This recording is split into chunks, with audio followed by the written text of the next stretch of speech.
श्री स्वामी समर्थ. आचार्य मंजुषा जोशी या युट्यूब चॅनलवरती आपल्या सगळ्यांचं सहर्ष स्वागत. आज आपण समजून घेणार आहोत कन्या राशीच्या जातकांना, अर्थात तुम्हाला तुमच्या राशीनुसार संपूर्ण मे महिना कसा असणार आहे. मे महिन्यामध्ये शिक्षण, आरोग्य, वैवाहिक सौख्य, वास्तू आणि वाहनाचं सुख कशा पद्धतीने प्राप्त होऊ शकतं याबद्दल समजून घेत आहोत. चला तर मग माहितीला सुरुवात करूयात. पत्रिकेतील गोचरी ग्रहस्थितीनुसार तुमच्या जीवनामध्ये कोणते मोठे बदल या महिन्यात विशेष दिसून येत आहेत प्रथम समजून घेऊयात. प्रथम म्हणजे व्यक्तिमत्व. लग्न स्थानामध्ये असणारी कन्या रास, बुधांचं गोचर मेषेतनं होत आहे. 14 मे नंतर मेषेतलं बुधांचं गोचर वृषभेतनं होण्यास सुरुवात होईल. अष्टमातलं हे बुधांचं गोचर तुमच्या व्यक्तिमत्वाच्या दृष्टीने थोडासा संघर्ष करणारा दर्शवतं, अधिक परिश्रमी दिसून येतं. परंतु बुध जेव्हा वृषभेतनं गोचर करतील, मित्र राशीतनं गोचर करतील, त्यावेळेस मात्र तुमच्यामध्ये प्रतिभा वाढवतील, आत्मविश्वास वाढवतील, प्रत्येक कार्य करण्यासाठी तुम्हाला स्वतःला नियोजनबद्धता देतील. हे चांगलं फळ निश्चित या महिन्यात प्राप्त होऊ शकतं. दुसरी गोष्ट म्हणजे धनस्थानावरनं आपण कुटुंब सौख्य पाहतो, गुंतवणुकी पाहतो. या दोन्ही दृष्टीने विचार केला तर या ठिकाणी तुळ रास येते आणि शुक्रांचं गोचर हे वृषभेतनं आहे. 14 मे नंतर वृषभेतलं गोचर मिथुनेतनं होण्यास सुरुवात होईल. आता शुक्र जेव्हा वृषभेत असतात त्यावेळेस धनसंपत्ती वाढवतात, कुटुंबाचं सौख्य देतात आणि त्याचबरोबर तुम्हाला या महिन्यामध्ये प्रेमसंबंध, नातेसंबंध या सगळ्या गोष्टी जपण्यासाठी प्रवृत्त करत असतात. मग असा हा सुंदर आणि तुमच्यामध्ये विशेष बदल, परिवर्तन घडून देणारा महिना म्हणता येईल. या महिन्यामध्ये कुटुंबाच्या जबाबदाऱ्या जरी वाढल्या तरी सुद्धा तुम्हाला त्या गोष्टीचा जास्त मोठ्या प्रमाणात ताण जाणवणार नाही. तृतीय स्थानाकडे जाऊयात. तृतीय स्थान हे पराक्रम, परिश्रम, कीर्ती, प्रसिद्धी दर्शवतं. या महिन्यामध्ये प्रसिद्धीचे योग आहेत का? तर हो आहेत. कारण मंगळांच्या कृपेने मंगळ तुम्हाला परिश्रमी करतील आणि त्या परिश्रमाचा योग्य तो मोबदला प्राप्त करून देतील. स्नेहभाव वाढवतील, प्रत्येक कार्यातलं कौशल्य वाढवतील. तुमचा तो स्वभाव आहे प्रत्येक गोष्टीतलं ज्ञान प्राप्त करून घेऊन मगच त्या गोष्टींकडे इन्व्हॉल्व्ह होणं, त्या गोष्टींकडे तुम्हाला जास्त आकर्षण निर्माण होतं. मग अशाच पद्धतीने जो व्यक्ती युट्यूब, फेसबुक, इन्स्टा या सगळ्या गोष्टींमधनं जातोय, मीडिया क्षेत्राशी संबंधित काही कार्य करतोय, ग्राफिक, इंटरनेट या संदर्भातील कामे तुमची आहेत, तर तुमच्या सगळ्यांसाठी श्रेष्ठ उत्तम कालावधी या मंगळांच्या कृपेने प्राप्त होऊ शकतो. मंगळ सुस्थितीत आहेत म्हणून. तसेच चतुर्थ स्थान वास्तू आणि वाहन सुखाचं आहे. या ठिकाणी गुरूंची रास येते. गुरूंची सप्तम दृष्टी या स्थानावरती आहे. गुरु दशमातनं गोचर करतायत. त्यामुळे तुम्हाला वास्तू घ्यायची असेल, जो वर्ग वास्तू घेऊ इच्छितो, वाहन खरेदी करू इच्छितो, यांच्यासाठी ही सूचना असेल. या महिन्यामध्ये तुम्ही प्लॅनिंग करायचं आहे. तुम्हाला निश्चित तुमचं स्वप्न पूर्ण झालेलं दिसून येऊ शकतं.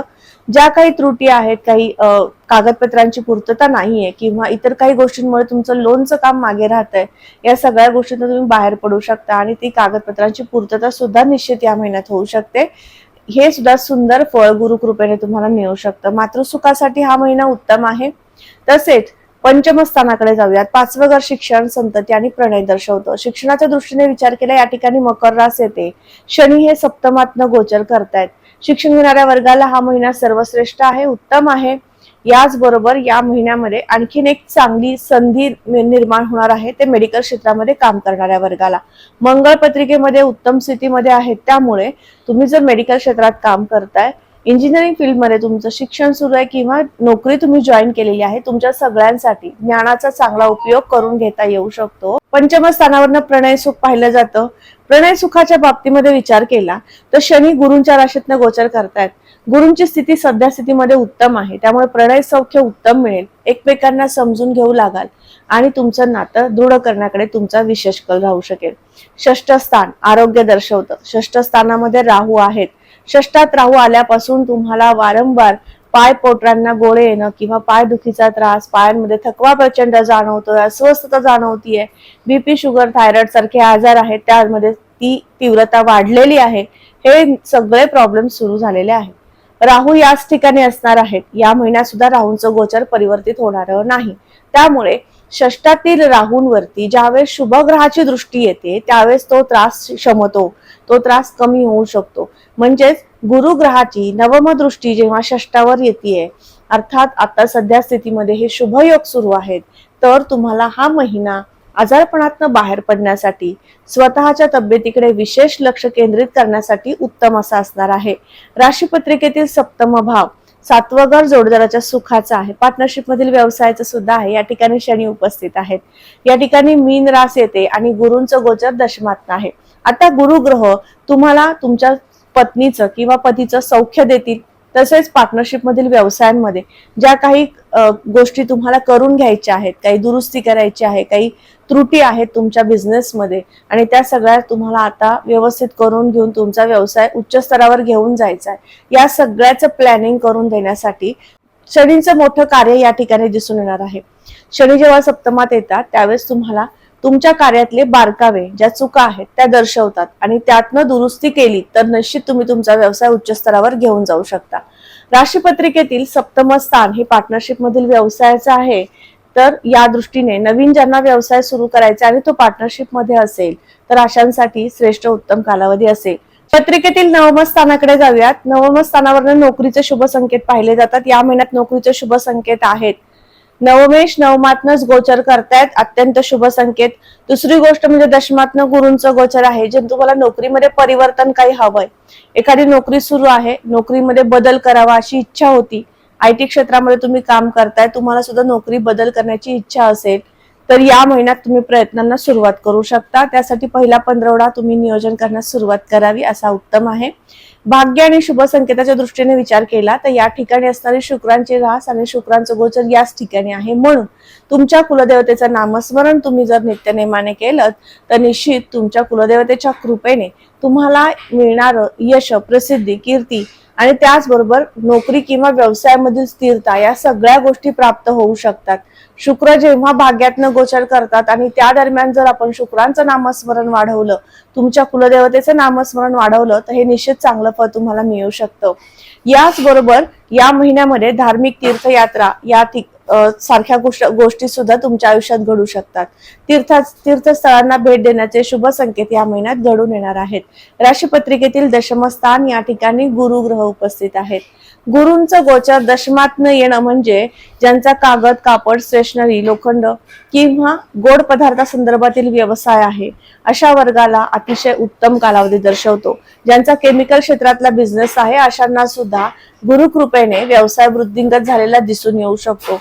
राशीपत्रिकेतील लाभस्थान 11वं घर आयस्थान ज्यावरून आपण आर्थिक उन्नतीचे योग पाहतो, आर्थिक स्थिरतेचे योग पाहतो, या दोन्ही दृष्टीने अतिशय उत्तम कालावधी. का?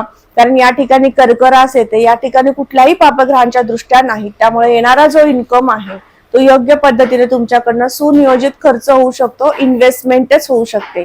त्यामुळे हा महिना उत्तम आहे. परदेशात जाण्यासाठी आपण 12वं घर पाहत असतो. खर्चासाठी, व्यसनासाठी सुद्धा 12व्या घराचा उल्लेख प्रकर्षाने होतो. मग 12व्या स्थानामध्ये असणारी सिंह राशी आणि या ठिकाणी केतू ग्रह उपस्थित आहेत. 12व्या घराचे अधिपती रवी ग्रह हे स्वतःच्या उच्च राशीतनं 14 मे पर्यंत गोचर करतील आणि 15 मे नंतर ते वृषभेतनं गोचर करतील. अर्थात अष्टमात जरी गुरु असले तरी सुद्धा तुम्हाला निश्चित तुमच्या प्रयत्नांना यशदायी स्थिती निर्माण करतात. जर तुम्ही शिक्षणासाठी किंवा नोकरी निमित्त परदेशात जाऊ पाहताय, परदेशात तुम्ही स्थायिक आहात आणि तिथे तुम्हाला PR चं काम करून घ्यायचंय तर अशा वर्गांना सुद्धा रवी कृपेने हे चांगले फळ मिळू शकते. 12व्या घरात केतू आला की अध्यात्म, ध्यानधारणा, तीर्थयात्रा यामध्ये मन रमवते. तसेच 12व्या घरातले केतू तुम्हाला स्वतःचं सूक्ष्म ज्ञान प्राप्त करून देतात. हे चांगलं फळ केतूंचं तुम्हाला प्राप्त करून घ्यायचंय तर त्यासाठी फार काही उपासना करण्याची आवश्यकता नाही. फक्त 10 मिनिटं मेडिटेशन हा सगळ्यात उत्तम त्यावरती पर्याय आहे. 10 मिनिटं रोज मेडिटेशन केलं तर केतू ग्रह 12व्या घराचे शुभ फळे देतील. कुठल्याही प्रकारचं व्यसन असेल त्या व्यसनात तुम्ही बाहेर पडू शकाल. आध्यात्मिक वृत्ती जागृत होते, ध्यान धारणा यामध्ये मन रमण्यास सुरुवात होते. तसेच 12व्या घरावरून आपण जो अतिरिक्त खर्च पाहतो या खर्चावर सुद्धा कंट्रोल येण्यास सुरुवात होते. त्यामध्ये कोणत्या उपासना करायच्या त्याही आता आपण समजून घेऊयात. संपूर्ण महिनाभर कुलदेवतेचं नामस्मरण करणं फारच महत्वाचं ठरणार आहे आणि रोजचे 10 मिनिटं ते अर्धा तास मेडिटेशन करणं तेही खूप लाभदायक ठरणार आहे. आज आपण समजून घेतलं कन्या राशीच्या जातकांना संपूर्ण मे महिना कसा असणार आहे. आजचा हा व्हिडिओ तुम्हाला कसा वाटला लगेचच कमेंट करून सांगायचं आहे. कमेंट मध्ये श्री स्वामी समर्थ लिहिण्यास अजिबात विसरू नका. तुम्ही आपल्या चॅनलवर नवीन असाल लगेच चॅनलला सबस्क्राईब करा, बेल आयकॉनला क्लिक करा. पुन्हा भेटणारच आहे अशाच महत्त्वपूर्ण माहितीला घेऊन. तोपर्यंत आत्ता आपली रजा घेते. श्री स्वामी समर्थ. जय जय स्वामी समर्थ. रामकृष्ण हरी.